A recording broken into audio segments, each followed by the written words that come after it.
ಇಡಿ ಬಂಧನವನ್ನ ಪ್ರಶ್ನೆ ಮಾಡಿ ಕೇಜ್ರಿವಾಲ್ ರವರು ಹೈಕೋರ್ಟ್ಗೆ ಅರ್ಜಿಯನ್ನ ಸಲ್ಲಿಕೆ ಮಾಡಿದ್ರು. ಅರ್ಜಿಯ ತೀರ್ಪು ಇವತ್ತು ಪ್ರಕಟವಾಗುತ್ತೆ. ತೀರ್ಪನ್ನ ಓದ್ತಾ ಇದ್ದಾರೆ ದೆಹಲಿ ಹೈಕೋರ್ಟ್ನ ನ್ಯಾಯಮೂರ್ತಿಗಳು. ಕಿಕ್ ಬ್ಯಾಕ್ ಪಡೆದಿದ್ದು ಮೇಲ್ನೋಟಕ್ಕೆ ಸಾಬೀತು. ಇಡಿ ದಾಖಲೆಗಳ ಪ್ರಕಾರ ಹಗರಣದಲ್ಲಿ ಅರವಿಂದ್ ಕೇಜ್ರಿವಾಲ್ ಭಾಗಿ. ತೀರ್ಪು ಪ್ರಕಟಿಸುವ ವೇಳೆ ದೆಹಲಿ ಹೈಕೋರ್ಟ್ ಅಭಿಪ್ರಾಯವನ್ನು ವ್ಯಕ್ತಪಡಿಸಿದೆ. ಜಾರಿ ನಿರ್ದೇಶನಾಲಯದ ಅಧಿಕಾರಿಗಳ ಬಂಧನವನ್ನ ಪ್ರಶ್ನಿಸಿ ಅರವಿಂದ್ ಕೇಜ್ರಿವಾಲ್ ರವರು ಹೈಕೋರ್ಟ್ಗೆ ಅರ್ಜಿಯನ್ನ ಸಲ್ಲಿಕೆ ಮಾಡಿದ್ರು. ದೆಹಲಿ ಮದ್ಯ ನೀತಿ ಅಕ್ರಮ ಪ್ರಕರಣಕ್ಕೆ ಸಂಬಂಧಪಟ್ಟಂತೆ ಕಿಕ್ ಬ್ಯಾಕ್ ಅನ್ನ ಪಡೆದಿದ್ದಾರೆ. ಹಗರಣದಲ್ಲಿ ಇವರು ಕೂಡ ಪಾಲುದಾರರು ಅಂತ ಹೇಳಿ ಜಾರಿ ನಿರ್ದೇಶನಾಲಯದ ಅಧಿಕಾರಿಗಳು ಅರವಿಂದ್ ಕೇಜ್ರಿವಾಲ್ ರನ್ನ ಅರೆಸ್ಟ್ ಮಾಡಿದ್ದಾರೆ. ಇಡಿ ಅಧಿಕಾರಿಗಳ ವಶದಲ್ಲಿದ್ದಾರೆ ಅರವಿಂದ್ ಕೇಜ್ರಿವಾಲ್. ಇಡಿ ಅಧಿಕಾರಿಗಳ ಬಂಧನವನ್ನ ಪ್ರಶ್ನೆ ಮಾಡಿ ಅರವಿಂದ್ ಕೇಜ್ರಿವಾಲ್ ರವರು ಸಲ್ಲಿಕೆ ಮಾಡಿದಂತಹ ಅರ್ಜಿಯ ವಿಚಾರಣೆಯನ್ನು ನಡೆಸಲಾಗಿದೆ. ಆ ತೀರ್ಪನ್ನ ಕಾಯ್ದಿರಿಸಲಾಗಿತ್ತು. ಇದೀಗ ತೀರ್ಪನ್ನ ದೆಹಲಿಯ ಹೈಕೋರ್ಟ್ನ ನ್ಯಾಯಮೂರ್ತಿಗಳು ಓದ್ತಾ ಇದ್ದಾರೆ. ಈ ಕುರಿತು ಮತ್ತಷ್ಟು ಮಾಹಿತಿಯನ್ನ ಕೊಡ್ತಾರೆ ನಮ್ಮ ಪ್ರತಿನಿಧಿ ಹರೀಶ್, ಏನಾಗಬಹುದು ಅಂತ ಅರವಿಂದ್ ಕೇಜ್ರಿವಾಲ್ ರವರ ಭವಿಷ್ಯ? ಓಕೆ, ಸಂಪರ್ಕದಲ್ಲಿರಿ ಹರೀಶ್, ಮಾಹಿತಿಯನ್ನ ಪಡಿತೀನಿ. ತೀರ್ಪನ್ನ ಓದ್ತಾ ಇದ್ದಾರೆ ಹೈಕೋರ್ಟ್ನ ನ್ಯಾಯಮೂರ್ತಿಗಳು. ಕಿಕ್ ಬ್ಯಾಕ್ ಪಡೆದಿರುವುದರಲ್ಲಿ ಕೇಜ್ರಿವಾಲ್ ಪಾತ್ರ ಇದೆ. ಕೇಜ್ರಿವಾಲ್ ಅರ್ಜಿ ಜಾಮೀನಿನ ಬಗ್ಗೆ ಅಲ್ಲ, ಹೈಕೋರ್ಟ್ ಅಭಿಪ್ರಾಯವನ್ನ ವ್ಯಕ್ತಪಡಿಸ್ತಾ ಇದೆ. ಇಲ್ಲಿ ಬೇಲ್ ಕೊಡುವ ಅಧಿಕಾರ ಇರುವುದು ಕೋರ್ಟ್ಗೆ. ಇಡಿ ಅಧಿಕಾರಿಗಳು ಕೊಟ್ಟಿರುವಂತಹ ದಾಖಲೆಗಳಿಗೆ ಸಂಬಂಧಪಟ್ಟಂತೆ ಇಡಿಗೆ ಜಾಮೀನು ಕೊಡುವ ಅಧಿಕಾರ ಇಲ್ಲ. ಕೇಜ್ರಿವಾಲ್ ಹಗರಣದಲ್ಲಿ ಭಾಗಿಯಾಗಿದ್ದಾರೆ ಎಂದು ಇಡಿ ಹೇಳಿದೆ. ಬಂಧನವನ್ನ ಕಾನೂನಿನ ಪ್ರಕಾರ ಪರಿಶೀಲಿಸಬೇಕೇ ಹೊರತು ಚುನಾವಣೆ ಸಮಯದ ಪ್ರಕಾರ ಅಲ್ಲ ಅಂತ ಹೈಕೋರ್ಟ್ನ ನ್ಯಾಯಮೂರ್ತಿಗಳು ತೀರ್ಪನ್ನ ಓದ್ತಿದ್ದಾರೆ. ಸಿಎಂ ಆದ ಮಾತ್ರಕ್ಕೆ ಯಾವುದೇ ರೀತಿಯ ವಿಶೇಷ ಸವಲತ್ತುಗಳು ಕೂಡ ಇರೋದಿಲ್ಲ. ಯಾರ ಅನುಕೂಲಕ್ಕೂ ತಕ್ಕಂತೆ ತನಿಖೆಯನ್ನ ನಡೆಸುವಂತಿಲ್ಲ. ತೀರ್ಪು ಓದುವಾಗ ದೆಹಲಿ ಹೈಕೋರ್ಟ್ ಅಭಿಪ್ರಾಯವನ್ನ ವ್ಯಕ್ತಪಡಿಸಿರೋದು. ಒಂದಷ್ಟು ವಿಚಾರಗಳನ್ನ ಪ್ರಸ್ತಾಪ ಮಾಡಿದ್ದಾರೆ. ಇಡಿ ಅಧಿಕಾರಿಗಳು ಸಲ್ಲಿಕೆ ಮಾಡಿದಂತಹ ದಾಖಲೆಗಳಿರಬಹುದು, ಅರವಿಂದ್ ಕೇಜ್ರಿವಾಲ್ ರವರ ವಿಚಾರಕ್ಕೆ ಸಂಬಂಧಪಟ್ಟಂತಹ ಅಂಶಗಳಿರಬಹುದು, ಇದೆಲ್ಲದರ ಉಲ್ಲೇಖವಾಗ್ತಾ ಇದೆ. ಈ ಕುರಿತು ಮತ್ತಷ್ಟು ಮಾಹಿತಿಯನ್ನ ಕೊಡ್ತಾರೆ ನಮ್ಮ ಪ್ರತಿನಿಧಿ ಹರೀಶ್, ಅರವಿಂದ್ ಕೇಜ್ರಿವಾಲ್ ರವರ ಭವಿಷ್ಯ ಏನಾಗಬಹುದು? ಅವರಿಗೆ ರಿಲೀಫ್ ಸಿಗಬಹುದಾ ಅನ್ನೋ ಕುತೂಹಲ ಇದೆ. ಸದ್ಯಕ್ಕೆ ಹೈಕೋರ್ಟ್ನ ನ್ಯಾಯಮೂರ್ತಿಗಳು ತೀರ್ಪನ್ನ ಓದ್ತಿದ್ದಾರೆ. ಏನಾಗಬಹುದು ಅಂತ ಬೆಳವಣಿಗೆ? ದೆಹಲಿಯಲ್ಲಿ ನಡೆದಿರಬಹುದು ಎನ್ನುವಂತಹದ ಮದ್ಯ ಹಗರಣ ಏನಿದೆ, ಈ ವಿಚಾರಕ್ಕೆ ಸಂಬಂಧಪಟ್ಟಂತೆ ಜಾರಿ ನಿರ್ದೇಶನಾಲಯ ದೆಹಲಿ ಸಿಎಂ ಅರವಿಂದ್ ಕೇಜ್ರಿವಾಲ್ ಅವರನ್ನ ಬಂಧಿಸಿತ್ತು. ಮಾರ್ಚ್ 21ರಂದು ಅವರನ್ನ ಬಂಧಿಸಿತ್ತು. ನಂತರ ಅವರನ್ನ 10 ದಿವಸಗಳ ಕಾಲ ಕಸ್ಟಡಿಯಲ್ಲಿ ಇಟ್ಕೊಂಡು ವಿಚಾರಣೆಯನ್ನ ನಡೆಸಿತ್ತು. ನಂತರ ಈಗ ಅರವಿಂದ್ ಕೇಜ್ರಿವಾಲ್ ಅವರು ನ್ಯಾಯಾಂಗ ಬಂಧನದಿದ್ದಾರೆ, ತಿಹಾರ್ ಜೈಲ್ನಲ್ಲಿ ಇದ್ದಾರೆ. ಅರವಿಂದ್ ಕೇಜ್ರಿವಾಲ್ ಅವರು ಈ ಬಂಧನವನ್ನ ಪ್ರಶ್ನಿಸಿದ್ರು. ನನ್ನನ್ನ ಬಂಧಿಸಿರುವಂತಹದ್ದು ಕಾನೂನಿಗೆ ವಿರುದ್ಧವಾದದ್ದು, ಇದೊಂದು ಅಸಂವಿಧಾನಿಕ ಅನ್ನುವಂತಹ ನಿಟ್ಟಿನಲ್ಲಿ ಅವರು ಪ್ರಶ್ನೆಯನ್ನ ಮಾಡಿದ್ರು. ಹೀಗಾಗಿ ಹೈಕೋರ್ಟ್ಗೆ ಅರ್ಜಿಯನ್ನ ಕೂಡ ಸಲ್ಲಿಸಿದ್ರು. ನನ್ನ ಬಂಧಿಸಿರ್ತಕ್ಕಂಥದ್ದು ನಾನೇನು ತಪ್ಪು ಮಾಡಿಲ್ಲ, ತಪ್ಪು ಮಾಡದೇ ಇದ್ರು ಕೂಡ ನನ್ನನ್ನ ಬಂಧಿಸಲಾಗಿದೆ. ನನ್ನ ಬಂಧಿಸಿರುವಂತಹದ್ದು ಇದೊಂದು ಅಕ್ರಮ ಬಂಧನ ಅನ್ನುವಂತ ನಿಟ್ಟಿನಲ್ಲಿ ಅವರು ಅರ್ಜಿಯನ್ನ ಸಲ್ಲಿಸಿದ್ರು. ಹೈಕೋರ್ಟ್ ಸುದೀರ್ಘವಾಗಿ ವಿಚಾರಣೆಯನ್ನ ನಡೆಸಿತ್ತು. ಇವತ್ತಿಗೆ ತೀರ್ಪು ಕಾಯ್ದಿರಿಸಿತ್ತು. ಈಗ ಹೈಕೋರ್ಟ್ನ ನ್ಯಾಯಮೂರ್ತಿಗಳು ಈಗ ತೀರ್ಪನ್ನ ಓದ್ತಿದ್ದಾರೆ.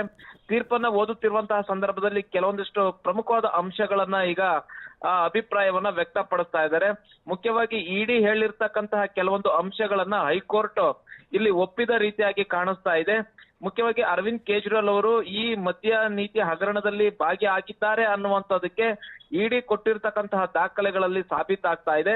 ಮತ್ತೆ ಅರವಿಂದ್ ಕೇಜ್ರಿವಾಲ್ ಅವರು ಆಮ್ ಆದ್ಮಿ ಪಕ್ಷದ ಮುಖ್ಯಸ್ಥರಾಗಿರೋದ್ರಿಂದ ಈ ಹಗರಣದ ಸಂಪೂರ್ಣ ಜವಾಬ್ದಾರಿಯನ್ನು ಕೂಡ ಅವರೇ ಹೊತ್ಕೊಳ್ಬೇಕಾಗತ್ತೆ. ಮತ್ತೆ ಅವರೇ ಮೇನ್ ಈ ಒಂದು ಹಗರಣದಲ್ಲಿ ಅವರೇ ಪ್ರಮುಖ ಪಾತ್ರವನ್ನ ವಹಿಸಿದ್ದಾರೆ ಅನ್ನುವಂತಹದ್ದನ್ನು ಕೂಡ ಕೋರ್ಟ್ ಹೇಳ್ತಾ ಇದೆ. ಮತ್ತೆ ಈ ಎಲ್ಲ ಅಂಶಗಳನ್ನ ಅಭಿಪ್ರಾಯಗಳನ್ನ ವ್ಯಕ್ತಪಡಿಸ್ತಾ ಇರೋದು ನೋಡಿದ್ರೆ ಅರವಿಂದ್ ಕೇಜ್ರಿವಾಲ್ ಅವರ ಅರ್ಜಿ ವಜಾಗೊಳ್ಳುವಂತಹ ಸಾಧ್ಯತೆ ಇದೆ. ಮತ್ತೆ ಮುಖ್ಯಮಂತ್ರಿ ಆಗ್ತಾರೆ. ಮುಖ್ಯಮಂತ್ರಿ ಅಂತಂದ್ರೆ ಅವರಿಗೆ ವಿಶೇಷವಾದ ಸವಲತ್ತುಗಳಿರೋದಿಲ್ಲ. ಮತ್ತೆ ಅವರಿಗೆ ಅವರನ್ನ ತನಿಖೆ ಮಾಡಬಾರದು ಅನ್ನುವಂತ ಯಾವುದೇ ವಿಶೇಷ ಅಧಿಕಾರ ಇಲ್ಲ. ಮತ್ತೆ ಮುಖ್ಯಮಂತ್ರಿ ಆಗಿದ್ದಾರೆ ಅನ್ನುವಂಥದ್ದು ಆಗಿದ್ದಾರೆ ಅಂದ್ರೆ ಮತ್ತೆ ಸಾಮಾನ್ಯರಿಗೆ. ಓಕೆ, ಹಾಗೆ ಸಂಪರ್ಕದಲ್ಲಿರಿ ಹರೀಶ್. ಕೇಜ್ರಿವಾಲ್ ಅರ್ಜಿಯನ್ನ ವಜಾಗೊಳಿಸಿದೆ ದೆಹಲಿ ಹೈಕೋರ್ಟ್. ಈಗಷ್ಟೇ ನಮ್ಮ ಪ್ರತಿನಿಧಿ ಹೇಳ್ತಾ ಇದ್ರು ಅರ್ಜಿ ವಜಾಗೊಳ್ಳುವ ಸಾಧ್ಯತೆ ಇದೆ ಅಂತ ಹೇಳಿ. ಅದೇ ರೀತಿಯಾಗಿ ಆಗಿದೆ. ಅರವಿಂದ ಕೇಜ್ರಿವಾಲ್ ರವರ ಅರ್ಜಿಯನ್ನ ದೆಹಲಿಯ ಹೈಕೋರ್ಟ್ ವಜಾಗೊಳಿಸಿದೆ. ತಮ್ಮ ಬಂಧನವನ್ನ ಪ್ರಶ್ನೆ ಮಾಡಿ ದೆಹಲಿ ಸಿಎಂ ಅರವಿಂದ ಕೇಜ್ರಿವಾಲ್ ರವರು ದೆಹಲಿಯ ಹೈಕೋರ್ಟ್ಗೆ ಅರ್ಜಿಯನ್ನ ಸಲ್ಲಿಕೆ ಮಾಡಿದ್ರು. ಇವತ್ತಿಗೆ ಆ ಒಂದು ಅರ್ಜಿಯ ತೀರ್ಪನ್ನ ದೆಹಲಿಯ ಹೈಕೋರ್ಟ್ ಕಾಯ್ದಿರಿಸಿತ್ತು. ಇದೀಗ ಆ ಅರ್ಜಿ ವಜಾಗೊಂಡಿದೆ. ಜಾರಿ ನಿರ್ದೇಶನಾಲಯದ ಅಧಿಕಾರಿಗಳು ಈ ಒಂದು ಹಗರಣದಲ್ಲಿ ಅರವಿಂದ ಕೇಜ್ರಿವಾಲ್ ರವರು ಪಾಲುದಾರರು ಅನ್ನೋದಕ್ಕೆ ಸಂಬಂಧಪಟ್ಟಂತಹ ಪ್ರಬಲ ಸಾಕ್ಷ್ಯಾಧಾರಗಳ ಮುಖೇನ ದಾಖಲೆಗಳನ್ನ ಕೋರ್ಟ್ಗೆ ಸಬ್ಮಿಟ್ ಮಾಡಿದ್ದಾರೆ. ಅದೆಲ್ಲವೂ ಕೂಡ ಇಲ್ಲಿ ಅರವಿಂದ ಕೇಜ್ರಿವಾಲ್ ರವರಿಗೆ ದೊಡ್ಡ ಕಂಟಕವನ್ನ ತಂದೊಡ್ಡಿದೆ. ಹಾಗಾಗಿನೇ ಅವರ ಅರ್ಜಿ ಇಲ್ಲಿ ವಜಾಗೊಂಡಿದೆ. ಆ ಮೂಲಕ ಇಡಿ ಅಧಿಕಾರಿಗಳಿಗೆ ಗೆಲುವು ಸಿಕ್ಕಂತಾಗಿದೆ. ನೆಕ್ಸ್ಟ್ ಅರವಿಂದ ಕೇಜ್ರಿವಾಲ್ ರವರ ಮುಂದಿರುವಂತಹ ಆಯ್ಕೆಗಳು ಏನು, ಕಾನೂನಾತ್ಮಕವಾಗಿ ಯಾವ ರೀತಿಯಾಗಿ ಹೋರಾಟವನ್ನ ಮಾಡ್ತಾರೆ ಅನ್ನೋದು ಬಹಳ ಕುತೂಹಲವನ್ನ ಕೆರಳಿಸಿದೆ. ಮತ್ತಷ್ಟು ಮಾಹಿತಿಯನ್ನ ನಮ್ಮ ಪ್ರತಿನಿಧಿ ಹರೀಶ್ ಕೊಡ್ತಾರೆ. ಹರೀಶ್, ತಾವು ಹೇಳ್ತಾ ಇದ್ರಿ ವಜಾಗೊಳ್ಳುವ ಸಾಧ್ಯತೆ ಇದೆ ಅಂತ ಹೇಳಿ. ಹಾಗೇನೆ ಆಗಿದೆ. ಹೈಕೋರ್ಟ್ನಲ್ಲಿ ಅರವಿಂದ ಕೇಜ್ರಿವಾಲ್ ರವರ ಅರ್ಜಿ ವಜಾಗೊಂಡಿದೆ. ಅವರ ಮುಂದಿರುವಂತಹ ಮುಂದಿನ ಆಪ್ಷನ್ಗಳ ಬಗ್ಗೆ ಮಾತನಾಡೋದಾದ್ರೆ ಹರೀಶ್. ಹೌದು ಮಧುಶ್ರೀ, ಹೈಕೋರ್ಟ್ ಈಗ ಅರವಿಂದ್ ಕೇಜ್ರಿವಾಲ್ ಅವರ ಅರ್ಜಿಯನ್ನ ವಜಾಗೊಳಿಸಿದೆ. ಇಲ್ಲಿ ಇಡಿ ಕೊಟ್ಟಿರ್ತಕ್ಕಂತಹ ದಾಖಲೆಗಳನ್ನ ಹೈಕೋರ್ಟ್ ಒಪ್ಪಿಕೊಂಡಿದೆ ಅನ್ನುವಂತಹದ್ದು ಗೊತ್ತಾಗ್ತಾ ಇದೆ. ಅಂತಂದ್ರೆ ಇಡಿ ಹೇಳಿತ್ತು ಈ ಪ್ರಕರಣದ ಕಿಂಗ್ ಪಿನ್ ಅರವಿಂದ್ ಕೇಜ್ರಿವಾಲ್ ಅವರೇ ಆಗಿದ್ರು, ಮತ್ತೆ ಈ ಹಗರಣದ ಸಂಪೂರ್ಣ ಜವಾಬ್ದಾರಿಯನ್ನ ಅರವಿಂದ್ ಕೇಜ್ರಿವಾಲ್ ಅವರೇ ವಹಿಸ್ಕೊಳ್ಬೇಕಾಗುತ್ತೆ. ಯಾಕಂತಂದ್ರೆ ಅವರೇ ಆಮ್ ಆದ್ಮಿ ಪಕ್ಷದ ಕನ್ವೀನರ್ ಆಗಿದ್ದಾರೆ. ಹೀಗಾಗಿ ಸಂಪೂರ್ಣ ಜವಾಬ್ದಾರಿಯನ್ನ ಅವರೇ ಹೊತ್ಕೊಳ್ಬೇಕಾಗತ್ತೆ. ಮತ್ತೆ ಯಾವ ಕಿಕ್ ಬ್ಯಾಕ್ ಪಡೆದಿದ್ದಾರೆ ಅನ್ನುವಂತ ಆರೋಪ ಇದೆ, ಅದರ ಸಂಪೂರ್ಣ ಜವಾಬ್ದಾರಿ ಕೂಡ ಅರವಿಂದ್ ಕೇಜ್ರಿವಾಲ್ ಮೇಲೆ ಇರುತ್ತೆ. ಮತ್ತೆ ಇಡೀ ಪ್ರಕರಣದ ಕಿಂಗ್ ಪಿನ್ ಅರವಿಂದ್ ಕೇಜ್ರಿವಾಲ್ ಅನ್ನುವಂತಹದನ್ನ ಇಡಿ ಅವರು ಹೇಳಿದ್ರು. ಅದನ್ನ ಈಗ ದೆಹಲಿ ಹೈಕೋರ್ಟ್ ಅದನ್ನ ಒಪ್ಕೊಂಡಿದೆ. ಹೀಗಾಗಿ ಅರವಿಂದ್ ಕೇಜ್ರಿವಾಲ್ ಅವ್ರನ್ನ ಬಂಧಿಸಿರ್ತಕ್ಕಂಥದ್ದು ಕಾನೂನಿನ ವಿರುದ್ಧವಾಗಿ ಇಲ್ಲ ಅನ್ನುವಂತಹದ್ದನ್ನ ಹೇಳಿದೆ. ಕಾನೂನು ಪ್ರಕಾರವಾಗಿಯೇ ಅರವಿಂದ್ ಕೇಜ್ರಿವಾಲ್ ಅವ್ರನ್ನ ಬಂಧಿಸಲಾಗಿದೆ ಅನ್ನುವಂಥದ್ದನ್ನ ಹೇಳಿದೆ. ಹೀಗಾಗಿ ಇಡಿ ಅಧಿಕಾರಿಗಳು ಏನು ಅರವಿಂದ್ ಕೇಜ್ರಿವಾಲ್ ಅವ್ರನ್ನ ಬಂಧಿಸಿದ್ರು, ಅದಕ್ಕೆ ಈಗ ಹೈಕೋರ್ಟ್ ಸಮ್ಮತಿಯನ್ನ ಸೂಚಿಸಿದೆ. ಈಗ ಅರವಿಂದ್ ಕೇಜ್ರಿವಾಲ್ ಅವರ ಮುಂದಿರ್ತಕ್ಕಂಥ ಆಯ್ಕೆಗಳು ಏನು ಅನ್ನುವಂಥದ್ದನ್ನ ನೋಡೋದಾದ್ರೆ, ಈಗ ಈ ಒಂದು ದೆಹಲಿ ಹೈಕೋರ್ಟ್ ನ ಆದೇಶವನ್ನ ತೀರ್ಪನ್ನ ಪ್ರಶ್ನಿಸಿ ಈಗ ಸುಪ್ರೀಂ ಕೋರ್ಟ್ಗೆ ಹೋಗುವಂತ ಅವಕಾಶ ಇದೆ. ನಾಳೆ ಅಥವಾ ನಾಡಿದ್ದು ಸುಪ್ರೀಂ ಕೋರ್ಟ್ಗೆ ಈ ಒಂದು ಅರ್ಜಿಯನ್ನ ಸಲ್ಲಿಸುವಂತಹ ಸಾಧ್ಯತೆ ಇರುತ್ತೆ.